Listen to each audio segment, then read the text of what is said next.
Ya nos acompaña en el piso Andrés Servín. Muchas gracias, Andrés, por estar con nosotros. ¿Qué tal? Bueno, para hablar de Cuba, ¿no? Y sobre todo del aspecto político y cómo se relaciona con el resto de los países. Si te parece bien, vamos a ir ahora al informe que preparamos específicamente sobre este tema y ya vamos a estar hablando con Andrés Servín. Adelante.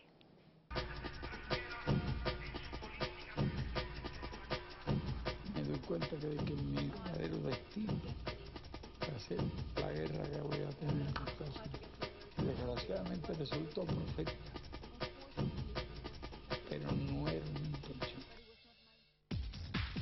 El 31 de julio de 2006, después de casi 50 años al frente del poder, Fidel Castro cedió la presidencia del Consejo de Estado cubano a su hermano Raúl, quien hasta entonces era su mano derecha. Pero las primeras palabras del nuevo líder al asumir el cargo dejaron en claro quién era el alma del gobierno cubano.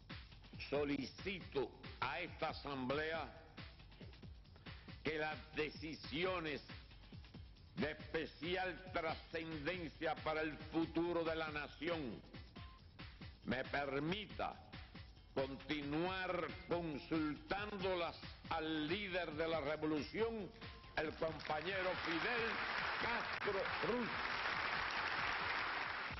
Raúl Castro, considerado uno de los cerebros de la revolución detrás de la figura descollante de Fidel, tomó las riendas de un gobierno enfrascado en una lucha desigual contra el más duro oponente del planeta. Los Estados Unidos no muestran signos de levantar el embargo económico que ahoga las cuentas de la isla y hasta los candidatos a suceder a George W. Bush ya pusieron reparos en entablar un diálogo con los cubanos. I believe we should give hope to the Cuban people, not to the Castro regime. Just 90 miles from here, there is a country where justice and freedom are out of reach. That's why my policy towards Cuba will be guided by one word: liberty. Con la caída de sus principales socios de Europa del Este y con ellos la ex Unión Soviética, Cuba entró en una crisis económica de la que todavía no puede salir. Raúl Castro lo sabe, y algunas de sus medidas políticas tienden a descomprimir una situación que, de no encontrar soluciones, se hace insostenible en el tiempo. Las actuales circunstancias no podemos desarmarnos frente a un imperio que no cesa de acosarnos y agredirnos. Aunque las primeras medidas de apertura son más de forma que de fondo, como la autorización para alojarse en un hotel o comprar una computadora, la idea política de Raúl Castro es, según sus propias palabras, la de un socialismo realista. Hugo Chávez es su principal aliado en la región y junto con Nicaragua, Bolivia y Dominica integran el ALBA, Alternativa Bolivariana para las Américas. Conversando Fidel y yo, Raúl y yo, Laje, el equipo nuestro, ya tenemos un solo equipo, es un mismo equipo, siempre surgen ideas nuevas. Aunque algunas cifras oficiales del gobierno cubano indican que el número de presos políticos descendió en el último año, las libertades individuales siguen siendo el principal reclamo de los organismos internacionales de derechos humanos. Ex detenidos por cuestiones políticas cuentan otra parte de la vida en la isla. El 18 de marzo de 2003, 75 periodistas y escritores cubanos fueron perseguidos y encarcelados. Su delito, defender los valores en los que creían, valores de justicia y libertad. 5 años después de aquella primavera negra, apenas una veintena de estos opositores pacíficos han podido salir de aquel infierno para ir al exilio.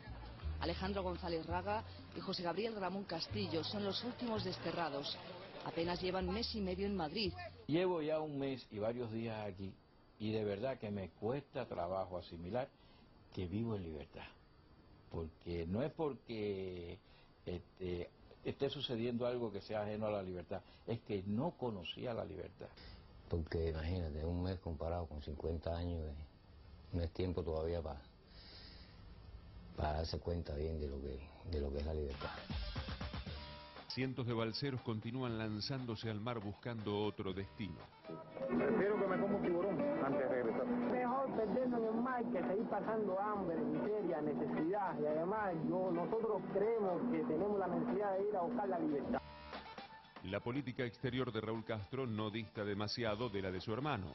En el último conflicto de los embajadores norteamericanos en Venezuela y Bolivia, Cuba jugó un papel de preponderancia al fijar su posición de manera tajante.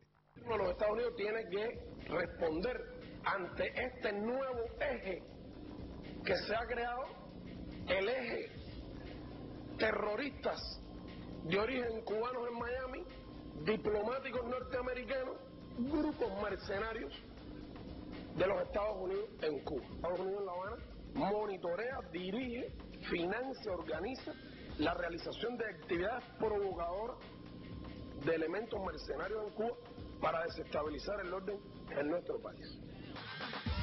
Los cambios en Cuba comenzaron en forma paulatina y su desarrollo político y económico hoy está directamente vinculado con sus relaciones con los Estados Unidos. Algunos analistas creen que Barack Obama es la oportunidad ideal para comenzar un diálogo directo con Raúl Castro.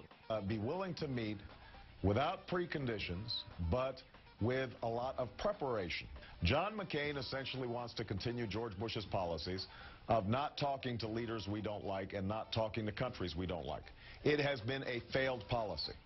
Pero antes que la especulación política internacional, está el deseo del pueblo cubano. ¡Libertad para los presos políticos! ¡Viva! ¡Viva los derechos humanos! ¡Viva!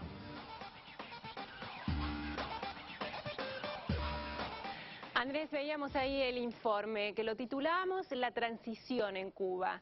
¿Está de acuerdo con este título? ¿Estamos hablando de una transición o es una serie de cambios inevitables por el hecho de que Fidel ya no esté a la cabeza del poder como antes? Bueno, yo creo que sí estamos frente a una transición muy gradual, yo diría de cambios imperceptibles que se van sucediendo, donde sin embargo persiste un aparato muy importante vinculado a la figura de Fidel, que no siempre es un elemento que contribuye a acelerar el cambio. Entonces, dentro de la misma élite cubana, en este momento, hay algunas tensiones en el sentido de avanzar más rápido o más despacio con respecto al cambio. Yo creo que esto no hay que perderlo de vista, la figura de Fidel sigue siendo una figura omnipresente, condiciona muchas veces inclusive las decisiones de la nueva conducción cubana, pero lo cierto es que se está avanzando, no sé si exactamente en dirección del modelo chino, el que se mencionaba antes, pero sí en una serie de cambios progresivos, graduales. Ahora, el tema es cómo esos cambios generan, por un lado, una serie de reacciones dentro de la sociedad cubana y, por otro lado, cómo generan o no algunos cambios en el entorno internacional dentro del cual se mueve Cuba. Voy a arrancar por lo segundo, es decir, el entorno internacional, que creo que es muy importante. Bueno, primero está muy claro y sale con mucha evidencia en lo que hemos visto hasta ahora en el programa, que el bloqueo no solo ha sido es anacrónico, sino que además ha sido absolutamente inefectivo en más de 4 décadas. Entonces, de hecho, no ha logrado generar un cambio en Cuba. Eso por un lado, pero por otro lado, ha habido una recomposición de aquellas fuerzas que en Estados Unidos presionaban a favor del bloqueo. Es decir, la comunidad cubano-americana, que era un factor electoral muy importante, particularmente para los candidatos republicanos, ha ido perdiendo fuerza.